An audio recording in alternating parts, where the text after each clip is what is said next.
తాకట్టులో ఉన్న బంగారానికి తక్షణ విముక్తి. ఈ రోజు మార్కెట్ రేట్ క్యాష్ మీ చేతిలో. శివ గోల్డ్ కంపెనీ, మీ నమ్మకానికి మా హామీ.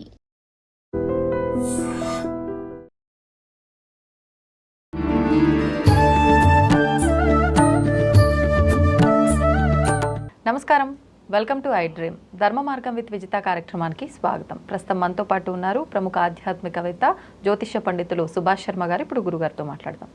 నమస్కారం గురుగారు. శ్రీమాత్రి.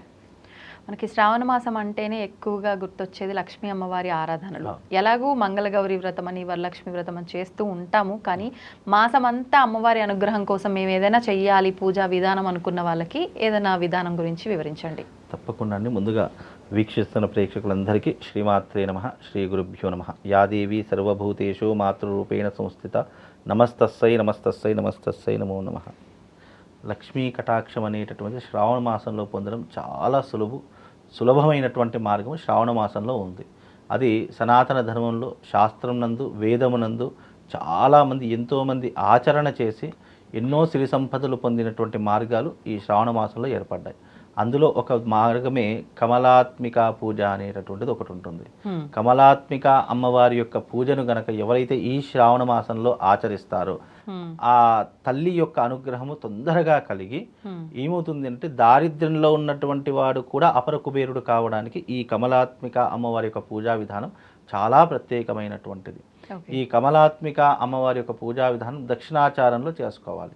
దక్షిణాచారం అంటే అమ్మవారికి ప్రతిరోజు 11 కమలాలు సమర్పించాలి. అలా అంటే ఇది 4 వారాలు చేసుకోవచ్చు, నెలవారీగా చేసుకోవచ్చు, మామూలుగా 15 రోజులైనా కూడా చేసుకోవచ్చు. అంటే మన సంకల్పం ఏ రకంగా ఉంటుందో ఆ రకంగా అమ్మవారి యొక్క ఆరాధన చేసుకోవచ్చు. కానీ ప్రతిరోజు చేసుకోవాలంటే 11 కమలాలు అంటే కష్టం. ఇప్పుడు దొరుకుతాయి కదండి, ఇప్పుడు ఈజీగా ఎక్కడైనా దొరుకుతాయి. వర్షాకాలంలో కమలాలు దొరకకపోవడం ఇంత, కానీ కమలాలు దొరుకుతాయి. ఇప్పుడు దొరికినా కొంచెం కాస్ట్ ఎక్కువే ఉంటాయి కదండి. ఇప్పుడు అలా కాస్ట్ అనుకుంటే కష్టం కదండి. ఉన్న వాళ్ళు పెట్టుకోగలుగుతారు, కానీ లేని వాళ్ళ పరిస్థితి ఏంటి? ఇప్పుడు కమలాలు అనేటటువంటివి ఏ నదిలోనైనా ఎక్కడైనా దొరుకుతాయి. First point. రెండవ పాయింట్ ఏంటంటే, మహా అయితే 5 రూపాయలు 10 రూపాయలకు ఒకటి ఉంటుంది. అంత లేదండి, మరి 150, 200, 50 రూపాయలు, 60 రూపాయలు కూడా చెప్తారు. ఇప్పుడు సీజన్ కదా, ఎంత సీజన్ అయినా మాక్సిమం 5-10 రూపాయలకు ఒకటి ఉంటుంది. ఇప్పుడు నేను మన బాసర్ క్షేత్రానికి వెళ్ళా, ఒక కమలం 5 రూపీస్కి ఒకటి ఇచ్చారు. అలా అంటే కమలాలతో పూజించాలి అని శాస్త్రము. అలాగని కమలాలు నేను పెట్టాలి అని చెప్పను. అది దొరికితే పెట్టండి, అందుబాటులో ఉంటే గనక కమలాత్మిక అమ్మవారికి కమలాలతో పూజ చేయాలి అనేది శాస్త్రం. అయితే దీన్ని ఎవరు ఆచరించారంటే, సాక్షాత్తు శ్రీ మహావిష్ణువు ఆచరించాడు అమ్మవారి యొక్క ఆరాధనకు.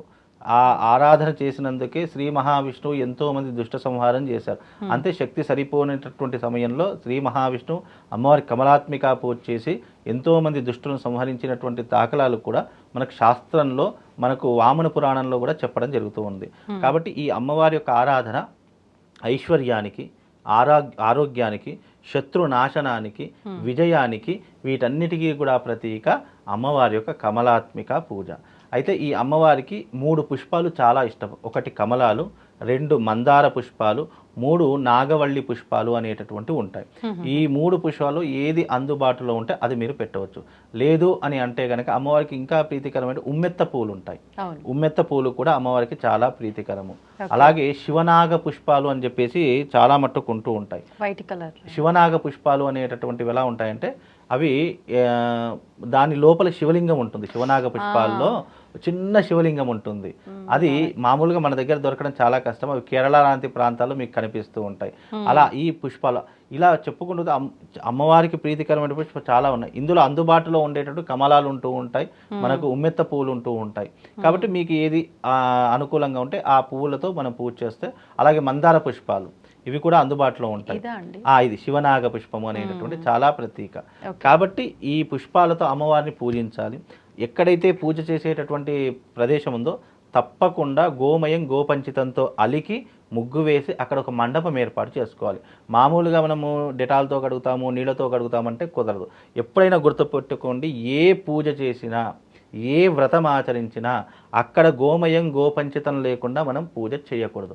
అలా చేసిన పూజ నిర్వీర్యము. ఇది చాలా మట్టుకు గుర్తుపెట్టుకోండి. ఎందుకంటే ఒక పూజా ప్రదేశంలో తప్పకుండా గోమయం గోపంచితంతో అలికి అక్కడ ముగ్గులు వేసి అక్కడ మండపం ఏర్పాటు చేస్తేనే ఆ పూజకు ఆ స్థలానికి పుణ్యం అనేటటువంటిది, ఆ స్థలానికి పవిత్రత అనేటటువంటిది చేకూరుతుంది. కాబట్టి ఈ కమలాత్మిక అమ్మవారి యొక్క వైభవం గురించి మనకు దశమహావిద్యలలో మనకు తెలపడం జరుగుతూ ఉంది. ఈ కమలాత్మిక అమ్మవారి యొక్క ఆరాధన ఇంద్రుడు చేశాడు, అలాగే విష్ణుమూర్తి చేశాడు, అలాగే శచీదేవి చేసింది. ఇలా ఎంతోమంది దేవతలు ఆచరించి ఇంద్ర పదవిని పొందారు.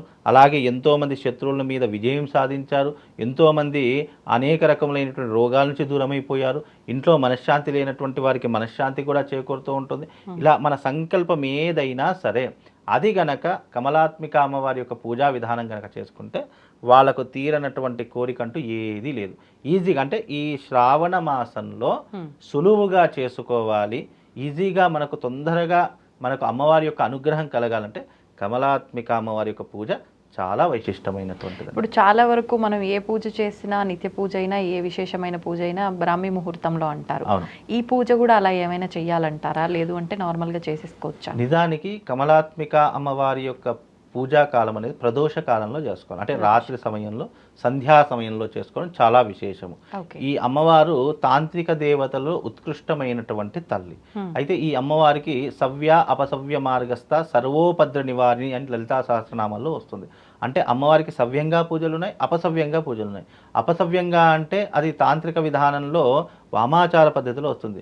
అలాగే ఈ యొక్క తాంత్రిక విధానంలో మనం మామూలుగా దక్షిణాచారంలో చేసుకోవడం చాలా, అంటే ఇంట్లో చేసుకునే వాళ్ళు, దేవాలయాలలో చేసుకునే వాళ్ళు ఈ రకమైనటువంటి విధానాన్ని పాటిస్తారు. అమ్మవారికి చక్కగా ఒక యంత్రం ఉంటుంది. ఆ యంత్రం అనేటటువంటిది అమ్మవారి ముందర వేసి మామూలుగా చేతితో వేసేటటువంటి అష్టదళ పద్మం కావని, లేదు అంటే శ్రీయంత్రం కానీ, అంటే 4 ద్వారాల ద్వారా వేసే శ్రీయంత్రం కానీ వేసి అమ్మవారికి పూజాది క్రతువులు ఆచరణ చేసుకోవాలి. అలాగే అమ్మవారికి సంబంధించినటువంటి చిన్న యంత్రం దొరుకుతుంది, అది పర్సులో పెట్టుకునేటటువంటి యంత్రం. ఆ యంత్రాన్ని కూడా పెట్టుకొని పూజ చేయడం ద్వారా ఇంట్లో అష్టలక్ష్ములు సిద్ధిస్తాయి అనేటటువంటిది శాస్త్రవచనం.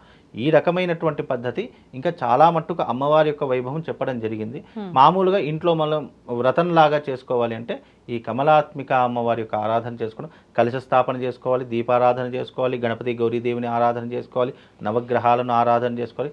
కమలాత్మిక అమ్మవారి యొక్క చిత్రపటం దొరుకుతుంది, దొరికితే గనక మీరు పెట్టుకోండి. దొరకకపోయినా కలశం పెట్టి పూజ చేసినా కూడా విశేషమైనటువంటి పుణ్య ఫలితాలు కలుగుతాయి. అలాగే మనం ప్రతి ఒక్కదానికి ధూప దీప నైవేద్యాలు ఏ రకంగా ఇది పెడతామో అదే రకంగా అమ్మవారికి ధూపదీప నైవేద్యాలు పెట్టాలి. అమ్మవారికి ఇష్టమైనటువంటి నైవేద్యం ఏంటి అంటే గనక పరమాన్నము, పాయసాన్నము, అలాగే మనము ఈ గుమ్మడికాయతో చేసేటటువంటి పాయసం ఉంటుంది, ఆ పాయసం కూడా చేస్తే చాలా విశేషమైనటువంటి పుణ్య ఫలితాలు కలుగుతాయమ్మా. ధన్యవాదాలు.